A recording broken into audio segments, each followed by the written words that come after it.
Hi అండి. నేను మీ doctor ఖుద్బుద్దీన్ Ali, me I డాక్టర్‌ని.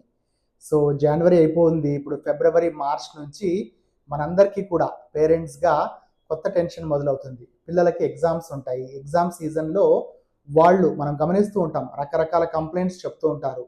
అవి హెడేక్ అంటూ ఉండొచ్చు, నిద్ర లేకపోవడం, పెట్టింది తినరు, డైట్ సరిగ్గా ఉండదు, ఎప్పుడు గాబరాగా, కంగారుగా ఉంటూ ఉంటారు, ఏదో ఆలోచనలో ఉంటారు, భయపడుతూ ఉంటారు.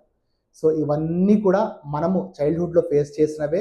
మళ్ళీ ఒక సైకిల్ రిపీట్స్ అన్నట్టు మళ్ళీ మళ్ళీ కూడా వస్తూ ఉంటాయి.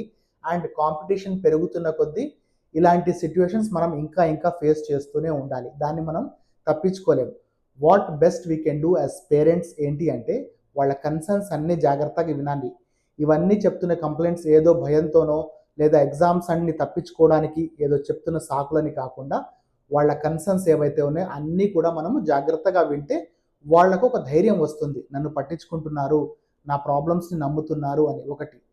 ఎప్పుడైతే మనకు యాస్ ఎన్ ఐ డాక్టర్ చెప్పాలి అంటే, హెడేక్ కంప్లెయింట్ ఉంటుంది, కళ్ళ నుంచి వాటర్ రావడం, విపరీతంగా రబ్ చేసుకుంటూ ఉండడం, లేదా మనకు చదువులో మనకు బోర్డ్ కనిపించకపోవడం, ఇట్లా కంప్లెయింట్స్ ఉన్నాయనుకోండి, వాళ్ళను ఒకసారి ఒక ఐ డాక్టర్ దగ్గర చెక్ చేయించుకొని, ఏమన్నా రిఫ్రాక్టివ్ ఎర్రర్స్ అంటే మనకు చూపులో ఏమన్నా ఇబ్బందులు ఉన్నాయా, అద్దాలు ఏమన్నా పెట్టుకోవాల్సిన అవసరం ఉందా, అలా ఒకటి చూడాలి. రెండోది, పీడియాట్రిషియన్ని కూడా కలిసి న్యూట్రిషనల్ రిక్వైర్మెంట్స్ వాళ్ళకు డైట్‌లో కానీ ఏమన్నా మార్పులు చేయడం వల్ల ఇంప్రూవ్‌మెంట్ ఉంటుందా చూడాలి. ఇంతకంటే ముఖ్యంగా ఏంటి అంటే, ఎప్పుడు కూడా వీలుంటే ఒక కౌన్సిలర్‌ని కలిసి మీరు తోడుగా ఉండి వాళ్ళ కన్సర్న్స్ అన్నీ అడ్రెస్ చేయడం మంచిది.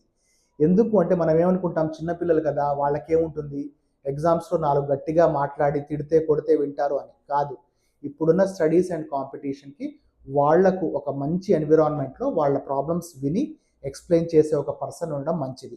ఆ కౌన్సిలర్ దగ్గర ఎక్కడం అనేది ఏదో ప్రాబ్లమ్ ఉందని కాదు. మన ప్రాబ్లమ్ ఏమీ లేదు అని కన్ఫర్మ్ చేసుకొని వాళ్లకు ధైర్యం ఇవ్వడం కోసం మాట్లాడి, ఎక్కడ ప్రాబ్లమ్ అవుతుంది, ఏ సబ్జెక్ట్‌లో ఉంది, లేదా వాళ్ళకి అసలు వేరే ఏమైనా ఇంట్రెస్ట్ ఎక్కువగా ఉన్నాయా, ఇవన్నీ కన్సర్న్స్ అడ్రెస్ చేసి వాళ్ళలో ధైర్యం నింపాలి.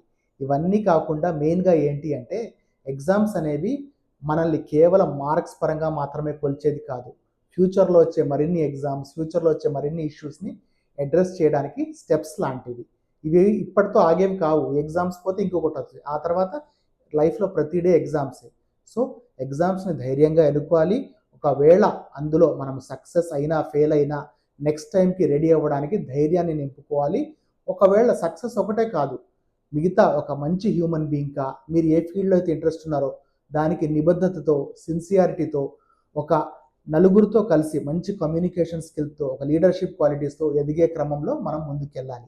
పోను పోను ఎట్లా ఉంటుందంటే, అందరూ కూడా చదువుకొని జాబ్ చేయడం అనే కాకుండా they should be self resilient. ఎలా ఉంటే అలా వాళ్ళ ఇష్టమైన ప్రొఫెషన్‌లో, వాళ్ళకి ఇష్టమైన హాబీలో దాన్ని వాళ్ళు చేసుకోవడం మంచిది.